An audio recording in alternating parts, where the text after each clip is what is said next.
So, ayan guys, may natanggap ako na parcel from Shopee. At ang nakalagay doon ay buy one, take one sale na cellphone. Then, syempre, hindi ko alam yung laman niya.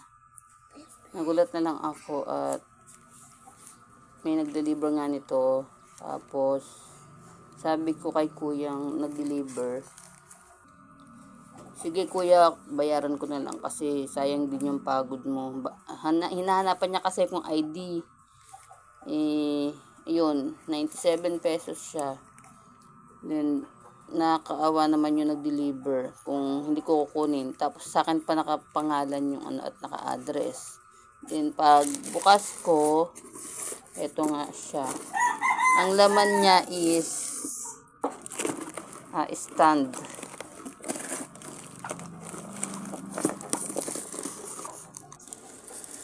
Yan, ayan po ang laman niya.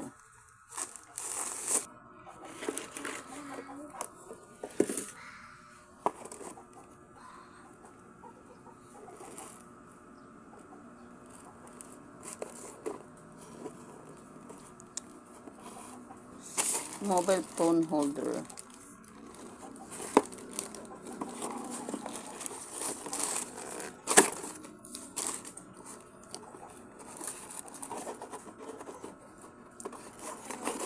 Mabigat siya, grabe.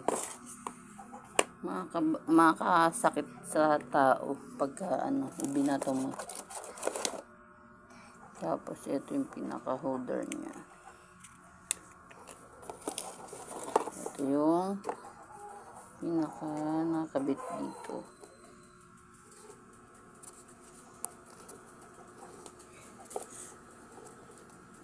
Nakakaawa kasi si kuyang nag-deliver. Kung ibabalik ko, di binili ko na lang.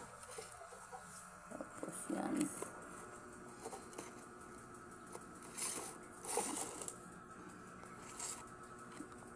Siya ay magic. Magic eh. Ayan guys. Yung pinaka mobile holder.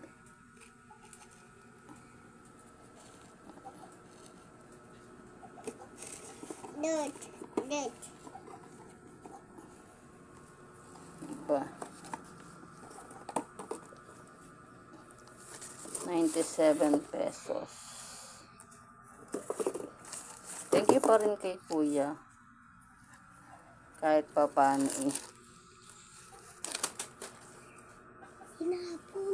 Meron din akong pang ng cellphone.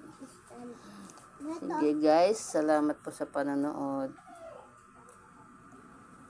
Pero maging aral din po sa atin na kapag po tayo ay pupunta sa app, lalo na sa Shopee, iwasan pong mag-click. Dahil po yung click na magagawa natin is magiging kapalit niya gastos.